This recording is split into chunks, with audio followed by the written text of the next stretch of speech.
2021년 첫 주 일 예배를 하나님 앞에 드립니다. 말씀은 출애굽기 17장 1절부터 7절까지 말씀입니다.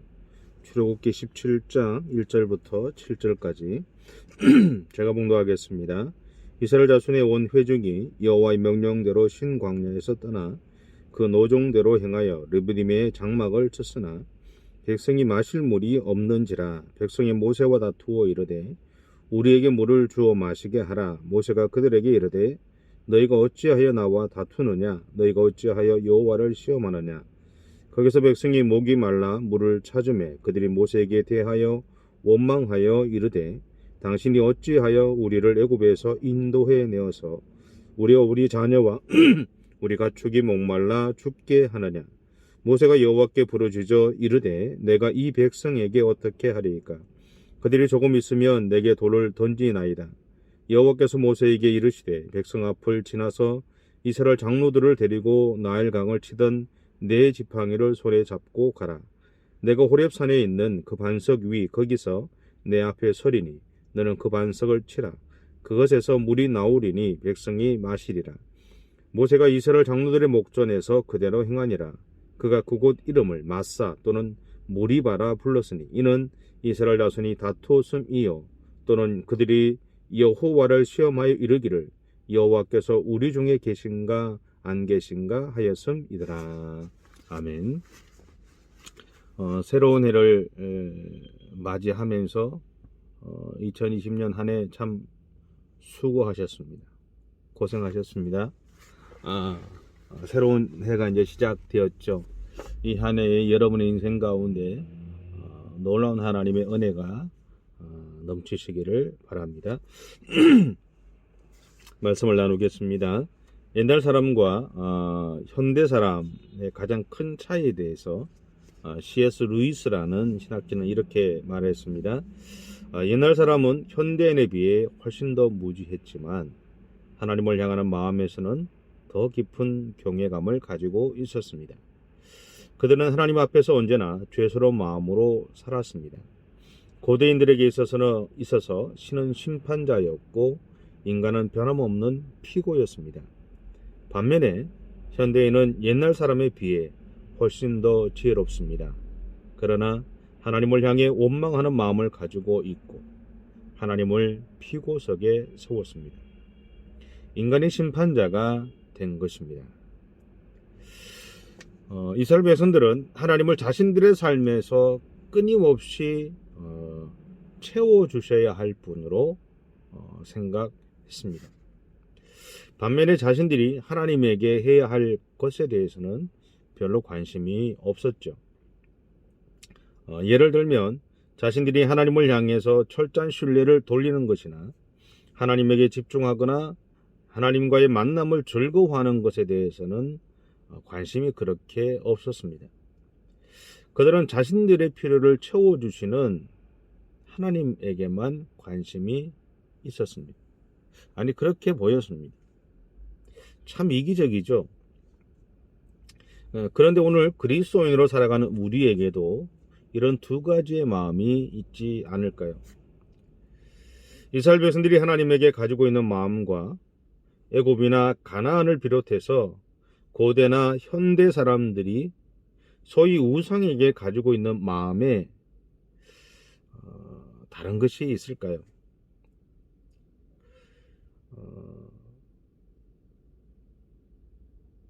비슷한 것 같아요.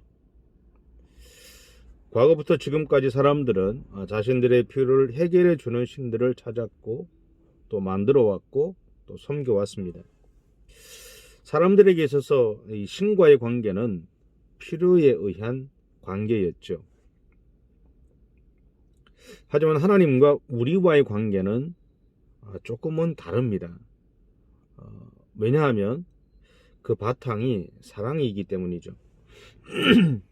하나님은 나를 사랑하셔서 나와의 관계를 회복할 길을 여시기 위해서 예수님을 이 땅에 보내셨습니다. 그리고 예수님은 나에게 있어서 하나님과의 관계를 무너뜨린 죄의 문제를 해결하시기 위해서 자신의 생명을 나를 위한 대속제물로 삼으셨고, 그리고 십자가에서 대속제물로 죽으셨습니다. 이것을 통해 나를 향한 하나님의 사랑을 확정하셨다라고 성경은 선언합니다. 또한 부활하심으로 대속제물이 되신 예수님의 사역은 완성되어졌죠.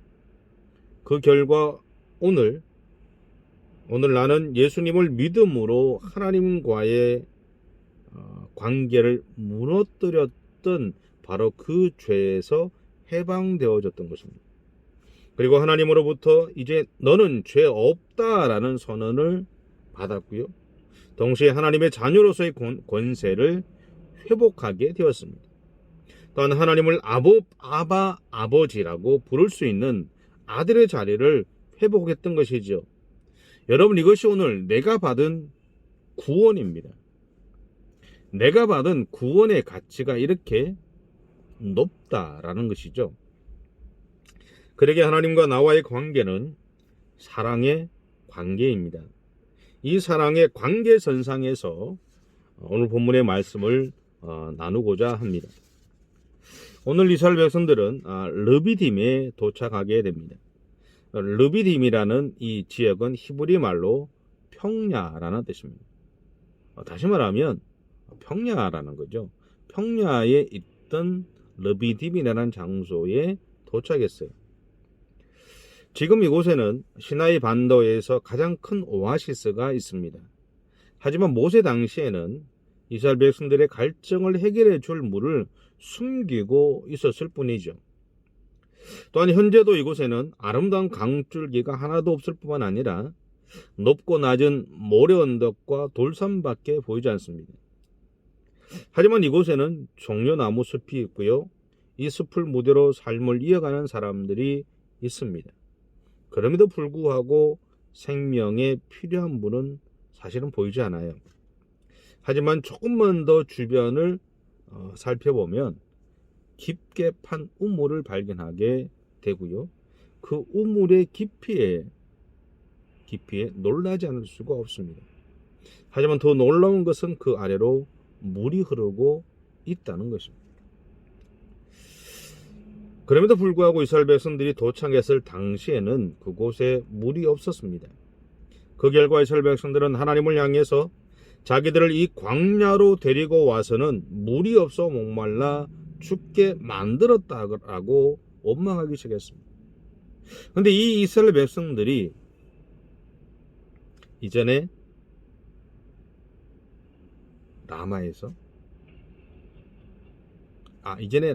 마라에서 마라라는 우물에서 이미 하나님이 그들을 위해 준비하셨던 또 다른 오아시스를 경험했음에도 불구하고 그들의 피를 채워 가셨던 하나님의 놀라운 은혜들을 경험했음에도 불구하고 그들은 다시 하나님을 향해서 원망하고 있는 겁니다. 이 문제로 백성들과 모세가 다투기 시작했습니다. 이스라엘 백성들은 당장에 그들의 필요를 채울 수 없다는 것에 대해서 원망했고, 모세는 출애굽 이후에 지금까지 자신들의 삶을 인도해 오신 하나님을 믿지 않고 있는 그들을 향해서 책망했습니다. 모세 입장에서는 자신들의 필요를 위해서만 하나님을 찾고 있는 그들이 답답했을 것입니다. 더구나 지금도 그들 가운데 불기둥과 구름기둥으로 함께 하고 계시는 하나님이 계심에도 불구하고 그것을 보지 않고 불안해하는 그들이 너무나 안타까웠을 것입니다. 하지만 백성들의 입장에서는 하나님이 자신들을 애굽에서 데리고 나오셨다면 순탄한 길을 주셔야 했고 그들의 필요에 대해서 미리미리 준비해 주셔야 한다는 마음이 있었던 것입니다.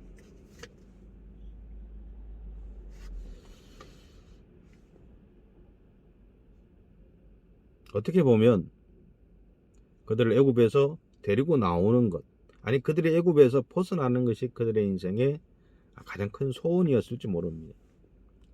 그런데 정작 그들의 그 소원이었던 애굽에서 벗어나고 나서 이스라엘 백성들은 또 다른 문제에 부닥치는 거죠. 그것은 채워도 채워지지 않는 그들의 마음이었습니다. 하나님이 없어서가 아니고요. 하나님이 그들 가운데 일하지 않으셔서가 아닙니다. 그냥 밑빠진 독처럼 아무리 채워도 만족하지 못하는 그들의 삶, 그들의 욕심, 그런 것들이 결국은 오늘 르비딤의 사건에서 다시 일어나는 것이 아닐까. 그들이 분명히 마라에서 하나님의 은혜를 경험하고 했음에도 불구하고 그들은 거기에 만족하지 않고 그 마라의 시간들을 극복해 내었을 때 하나님이 그들에게 허락해 주셨던 엘림의 그 풍성함들을 그들이 분명히 경험했음에도 불구하고 또 다른 이 어려움의 현장 속에서 그들은 너무나 쉽게 자신들의 욕심을 이 채워지지 않는 것에 분노하고 있는 겁니다. 어떻습니까, 여러분? 우리들의 모습도 그렇지 않을까요? 자, 여기서 이스라엘 백성들이 강구하는 것이 하나 있습니다. 그것은 이스라엘 백성들은 하나님의 자녀라는 겁니다. 세상의 모든 부모는요, 자녀들에게 가장 좋은 것을 주고 싶어 합니다. 그렇다고 해서 무조건적인 사랑은 아닙니다. 아이들이 잘 되게 하기 위해서 때로는 훈계도 하는 것이고요. 때로는 자기 스스로 문제를 해결할 때까지 기다려주기도 합니다. 예를 들면 어릴 때 아이들이 넘어지면 어떤 부모는 가서 일으켜 세우지만 어떤 부모는 그 아이가 다시 털고 일어나기를 바라죠. 그리고 아이가 고민하면서 막 할 때 그 아이를 인내하면서 기다려줍니다. 왜냐하면 아이 스스로가 그 문제를 해결하기를 바라기 때문입니다. 그런 과정들을 통해서 한 사람이라는 그 아이는 세상에서 당당하게 살아갈 준비를 할 수 있는 것이죠. 그러게 지금 어떤 면에서 이스라엘 백성들의 삶에 생기는 어려움이나 불편은 아버지로서의 하나님이 오늘 우리에게 가지고 있는 마음이 아니었을까라는 생각을 해보게 됩니다. 그것은 사랑이었습니다. 어려움을 겪고도 사랑이고요. 물이 가람을 겪는 시간들을 가져도 사랑이고요. 그 모든 것들이 그러한 사랑 가운데 일어난다는 겁니다. 그러나 이스라엘 백성들은 그것을 사랑으로 받아들이지 않았죠. 단지 자신들에게는 고통과 불편함으로만 받아들였던 것입니다. 근데 우리가 믿음의 길을 가고 있는 우리들의 삶을 보면요, 우리가 하나님의 은혜로 충만할 때, 하나님을 향한 신뢰함이 우리 가운데 넘쳐날 때는 이것을 사랑으로 받아들입니다. 그런데 우리 안에 그 하나님의 은혜가 부족해지면 그것이 더 이상 사랑으로 받아들여지는 것이 아니라 오늘 이스라엘 백성들처럼 고통과 불편함으로 다가오게 되죠. 사실 우리가 자식으로 있을 때는 부모에게 불평과 불만을 토로합니다. 그런데 우리가 부모가 되어서 아이를 키우게 되면 알게 되는 것이 하나 있죠. 그것은 부모가 우리에게 했던 것이 사랑이라는 겁니다. 비록 우리를 아프게 했던 것이라도 그것은 사랑이라는 거죠. 그래서 이제 하나님은 이스라엘 백성들의 원망에 대해서 아무런 말도 하지 않으십니다. 오히려 모세를 향해서 이렇게 명령하셨죠.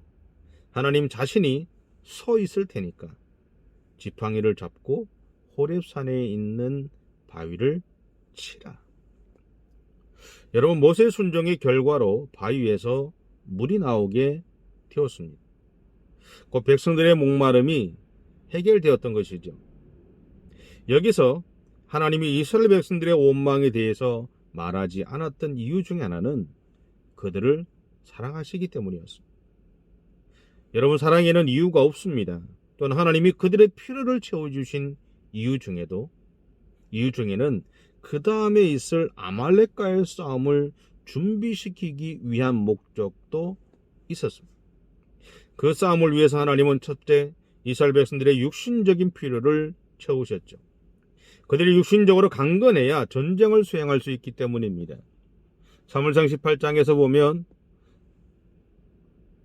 갈멜산에서 850명의 바울과 아세라 선지자들과의 싸움을 치른 다음에 번아웃 되어졌던 엘리야가 하나님, 내가 더 이상 살아갈 힘이 없고 용기가 없습니다 라고 하고 퍼져 있을 때 하나님이 그에게 주신 것은요, 떡과 물이었어요. 떡과 물을 주고 다시 자게 하고, 먹을 것을 주고 다시 자게 하고, 그런 과정들을 통해서 하나님이 엘리야에게 주고자 하셨던 것은 너의 지쳐있던 육신의 그 지침들을 회복시킨 다음에 내가 너와 함께 할 수 있는 사람들을 준비한 사실들을 네가 깨닫고 이후부터 또 다른 내가 너를 통해서 일하고자 하는 그 일들을 감당하기를 원하셨던 하나님의 마음을 보여주셨다는 것을 우리는 기억해야 합니다. 그래서 오늘 하나님이 이스라엘 백성들의 육신의 필요를 채우셨던 것도 마찬가지죠. 그들이 아말렉과의 싸움을 싸울 수 있도록 먼저 그들의 육신적인 문제를 해결해 주시기를 원하셨다는 겁니다. 사울왕이 블레셋과 싸울 때 모든 백성이 계속된 전투로 인해서 지쳐 있었습니다. 그때 요나단은 땅에 있던 꿀을 지팡이에 찍어서 먹은 다음에 눈이 밝아졌을 정도로 기적을 회복했다고 성경은 전하고 있지 않습니까? 마찬가지로 우리에게 있는 육신적이든 영적인 전쟁을 치러가는 우리들에게 있어서 가장 먼저 우리에게 하나님은 육신적인 필요를 충만하게 채워가십니다. 영적인 문제도 마찬가지죠. 영적인 전쟁에서도 우리가 이기기 위해서는 가장 먼저 육신적으로 강건해야 합니다. 육신적인 충만함이 우리 가운데 있을 때 영적인 전쟁을 치를 수 있는 것이고 우리의 육신적인 전쟁을 치를 수 있기 때문에 그렇습니다. 그래서 하나님은 그들의 필요를 채우신 겁니다. 그리고 두 번째는 하나님이 그들과 함께 하시고 있음을 알게 할 필요가 있었던 것입니다. 홍해 앞에서 모세는 이렇게 외쳤습니다. 하나님이 오늘 우리를 위해 행하시는 일을 보라. 하나님이 오늘 나를 위해 행하시는 일을 보십시오. 하나님이 오늘 여러분을 위해서 행하시는 일을 보십시오. 하나님이 올해 여러분과 믿음의 공동체인 은혜의 교회를 위해서 행하시는 일을 바라보십시오. 분명한 것은요, 전쟁은 우리에게 달려있는 것이 아니라 하나님에게 달려 있습니다. 이것을 보여주기 위해서 하나님은 모세를 통해 바위에서 물을 내게 했습니다. 이 이적의 사건들을 통해서 이스라엘 백성들은 모세를 중심으로 다시 모여들었습니다. 그리고 그들은 하나님이 자신들과 함께 계시다는 것을 분명히 깨닫게 되었습니다. 그 결과 그들은 아말렉과의 전쟁에서 당당하게 앞으로 나아갈 수 있었던 것입니다. 오늘 사는 우리도 수많은 역경과 문제를 접하고 살아갑니다. 그리고 여러분에게 펼쳐진 2021년 한 해 동안에도 우리가 기대하지 않았던 어려움들이나 역경들이 다가올 수 있습니다. 물론 하나님의 복주심의 은혜는 여러분의 일생 가운데 끊이지 않도록 일어날 겁니다. 그럼에도 불구하고 중간중간 우리를 힘들게 하는 역경과 어려움의 문제가 분명히 있을 겁니다. 하지만 분명한 것은 하나님은 그 모든 시간들 동안 나와 함께 하신다는 것입니다. 그리고 내가 그것을 감당할 수 있도록 나에게 필요한 것들을 채워 주신다는 거죠. 어려움을 당하기 전에도, 그리고 당하는 와중에도, 끝난 뒤에도 하나님은 계속해서 나에게 역사하십니다. 왜냐하면 그분이 나의 아버지이시기 때문입니다. 그러므로 우리는 우리 인생에서 힘들고 어렵고 답답할 때를 만났을 때 오늘 르비딤의 사건을 기억하십시다. 그 원망의 순간에도 하나님이 나의 기도에 귀를 기울이심을 기억하십시다. 비록 내가 원망하는 기도를 한다 할지라도 하나님은 그 기도에 귀를 기울이십니다. 그리고 두 번째로 나를 위해 하나님이 준비해 주실 것을 기대하십시다. 마라에서 물이 없은 것을 원망했던 그들을, 아무것도 기대하지 못했던 그들에게 하나님은 그들을 위해서 이미 엘림을 준비해 주셨던 것처럼, 르비딤에서 물이 없어서 또 하나님을 향해서 원망하는 그들을 향해서 모세를 통해 바위에서 물을 내게 하셨던 것처럼, 그렇게 나를 위해서 하나님이 준비해 주실 것을 기대하십시오. 그리고 세 번째, 무엇보다 하나님이 나와 함께 하실 것을 믿으시기 바랍니다. 여러분, 2021년 이 한 해 동안 하나님은 나의 기도에 귀를 기울이십니다. 하나님은 나를 위해서 무엇인가를 준비해 주십니다. 하나님은 나와 함께 하십니다. 하나님의 은혜가 여러분 가운데 있기를 바라고, 우리 하나님을 믿음으로 신뢰하면서 그렇게 믿음의 길을 가는 저와 여러분의 삶이 되시기 바랍니다. 기도하겠습니다. 사랑해 주님, 감사합니다. 부족한 우리들을 사랑해 주시고 우리에게 새로운 한 해를 허락해 주시고 이 첫 주일 하나님 앞에 예배드릴 수 있는 종들을 허락해 주셨음을 감사합니다. 하나님, 2020년 그 한 해 동안 우리에게 수많은 일들이 일어났던 것처럼 올 한 해도 많은 일들이 일어날 겁니다. 그러나 그럼에도 불구하고 하나님이 나와 함께 해주신다는 것, 그리고 하나님이 나를 위해서 준비하신 것을 나에게 펼쳐주신다는 것, 하나님이 나의 모든 문제의 해결자가 되어주신다는 것, 그것을 우리가 믿음으로 고백하고 그 하나님을 기대하고 신뢰하면서 그렇게 우리의 삶을 살아갈 수 있는 용기들을 우리 모든 성도들 가운데 허락해 주시옵소서. 감사드리며 예수님의 이름으로 기도드립니다. 아멘. 지금은 우리 주 예수 그리스도의 무한하신 은혜와 하나님 아버지의 극진하신 사랑하심과 성령님의 감동감화 유료교통하시는 은혜가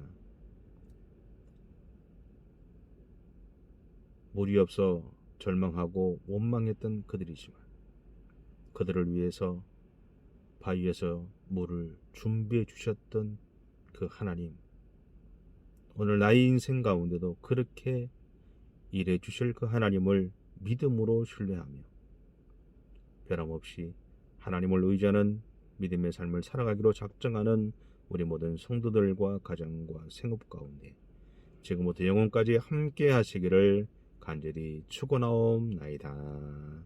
아멘. 한 주간 승리하십시오.